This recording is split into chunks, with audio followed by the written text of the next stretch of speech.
اب وہ اپنے بچوں کے ساتھ اپنی والدہ عابدہ حسین کے گھر میں اپنی زندگی گزار رہی ہے۔ دوسری طرف اداکارہ نرگس کا یہ الزام ہے کہ ماجد بشیر اب مریم علی حسین سے شادی کرنا چاہتے ہیں اور نرگس سے اپنے شوہر کو روکتی رہی ہیں کہ آپ یہ نہ کریں، اس سے ہمارا گھر اجڑ جائے گا۔ اور مزید ان کا کہنا تھا کہ جس گھر میں اداکارہ نرگس رہ رہی ہیں اسی گھر میں ان کے شوہر مریم علی حسین کو لانا چاہتے ہیں۔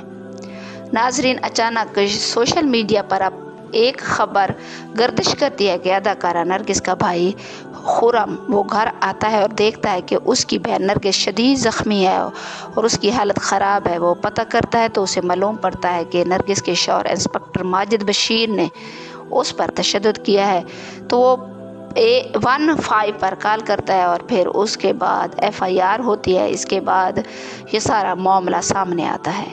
ناظرین، آپ کو یہ ویڈیو میں نظر آ رہا ہوگا کہ یہ ویڈیو میں اداکارہ نرگس ہی ہے اور جو FIR کرائی ہے وہ پہلے سن لیجئے۔ جو کہ اداکارہ نرگس نے کرائی ہے، وہ کہتی ہیں کہ میں ایڈن سٹی لاہور کی رہائشی اور کینیڈین کی شہریت رکھتی ہوں۔ 1 نومبر 2024 مطلب جمعے کی صبح 5:30 بجے نماز اور قرآن پاک کی تلاوت سے فارغ ہوئی تھی کہ ماجد بشیر انسپکٹر نے پہلے کی طرح حسب معمول مزید سونا، جائیداد کے کاغذات اور نقدی بھاری رقم مانگی اور دباؤ ڈالنے لگا کہ اس گھر کو بھی اس کے نام کر دیا جائے اور وہ اس گھر میں آفتاب اقبال کی سابقہ اہلیہ مریم کو اس گھر میں لانا چاہتے ہیں اور فارم ہاؤس اپنے نام کروانا چاہتے ہیں۔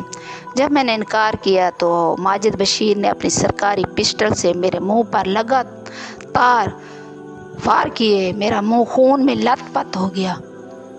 پسٹل کی نالی میرے منہ میں رکھ کر جبڑا توڑنا چاہتا تھا۔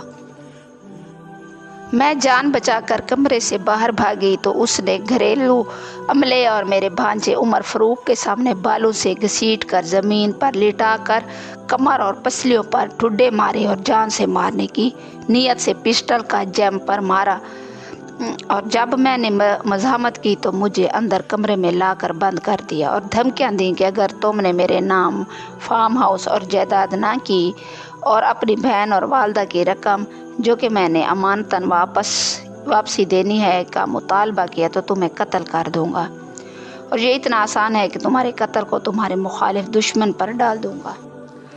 اس سب کی وجہ یہ ہے کہ مذکورہ تفصیل کے ساتھ ساتھ میرا ایک پلاٹ برکی ایک کنال پر بھی قبضہ اور ہڑپ کرنا چاہتا ہے۔ میرے انکار پر قتل کرنے کی نیت سے مار پیٹ تشدد پہلے بھی 3 دفعہ ہو چکا ہے۔ اب مزید ظلم نہ سہہ سکتی ہوں اور قانون کے مطابق کارروائی عمل میں لاتے ہوئے مقدمہ درج کر کے میڈیکل کروا کے انصاف اور جان کا تحفظ چاہتی ہوں۔ ناظرین، ایک طرف یہ تشدد دیکھ کر یہ سوچ ذہن میں آتی ہے کہ کتنے بزدل ہوتے ہیں وہ لوگ جو عورتوں پر تشدد کرتے ہیں اور انہیں مارتے ہیں۔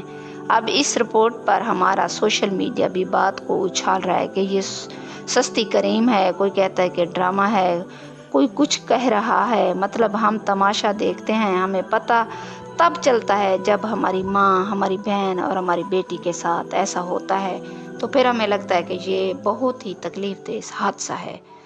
ناظرین، ہم کس معاشرے میں جی رہے ہیں کہ جہاں جائیداد کے لیے بیٹے نے باپ کو سانپ سے ڈسوایا۔ ناظرین، حیرانگی ہوتی ہے کہ جائیداد انسان کو اتنی اٹریکٹ کرتی ہے کہ انسان کو آپ اپنی زندگی کے ساتھی یا اپنے باپ یا اپنی بیوی یا اپنی بہن کا حق مارتے ہیں۔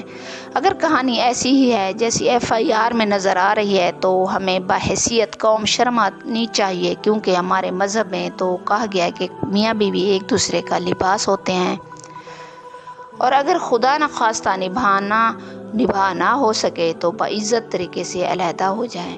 اسلام میں ہمیں اس کی مثال ملتی ہیں، لیکن جیسے ہی ہم اسلام سے دور ہو رہے ہیں ہمارے معاشرے میں روز ایسی کہانیاں سننے اور دیکھنے کو مل رہی ہیں۔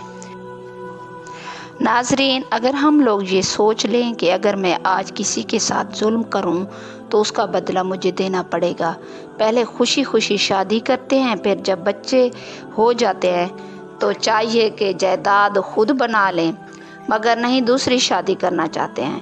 حیرانگی کی بات ہے۔ اور یاد رکھیے، حقوق اللہ تعالیٰ چاہیں گے تو ہو سکتا ہے معافی مل جائے، مگر حقوق العباد کبھی معاف نہیں کرے گا۔ تو اللہ سے معافی مانگے، اور خاص طور سے ان سے جن پر آپ نے ظلم کیا ہے، جانے یا انجانے میں۔ یہ پلاٹ، یہ پیسے، یہ شہرت، سب دھرے کے دھرے رہ جائیں گے، رہے گا صرف اور صرف نام اللہ کا۔